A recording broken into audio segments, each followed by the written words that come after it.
राजा पुरुरवा और उर्वशी की प्रेम कहानी अत्यंत मार्मिक और पौराणिक कथाओं में प्रसिद्ध है, जिसमें एक अप्सरा और एक मानव राजा के मिलन और वियोग का वर्णन है।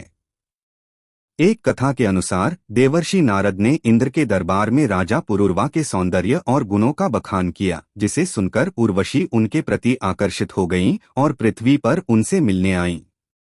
राजा पुरुरवा, जो चंद्रवंश के संस्थापक और अत्यंत वीर थे, एक बार वन में शिकार कर रहे थे। तभी उन्होंने उर्वशी और उनकी सखी चित्रलेखा को देखा। उसी समय एक राक्षस दुष्टासुर उर्वशी को हरण कर ले जा रहा था। राजा पुरुरवा ने राक्षस का पीछा किया और उर्वशी को बचा लिया। जब राजा पुरुरवा ने उर्वशी को उनके टूटे हुए रथ से बाहर निकाला तो दोनों एक दूसरे के सौंदर्य को देखकर मंत्रमुग्ध हो गए। उर्वशी ने कुछ नहीं कहा, पर चित्रलेखा समझ गईं कि दोनों एक दूसरे से प्रेम करने लगे हैं। उर्वशी ने राजा के प्रेम प्रस्ताव को स्वीकार कर लिया, पर उनसे विवाह के लिए कुछ शर्तें रखीं, जिन्हें पुरुरवा ने मान लिया। राजा को उर्वशी की 2 प्यारी भेड़ों की रक्षा करनी होगी, जिन्हें वह अपने पुत्रों के समान मानती थी।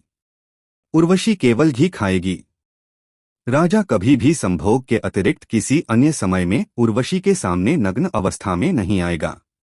स्वर्ग में उर्वशी की अनुपस्थिति से देवता चिंतित हो गए और उन्होंने उन्हें वापस बुलाने की योजना बनाई। गंधर्वों ने एक रात उर्वशी के पालतू मेमनों को चुरा लिया।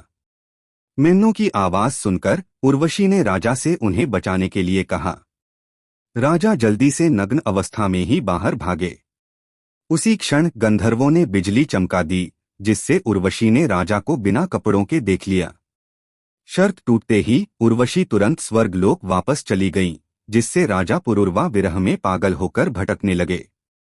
बाद में कई वर्षों के बाद उर्वशी राजा के सामने प्रकट हुईं और उन्हें वर्ष में केवल एक बार मिलने की अनुमति दी।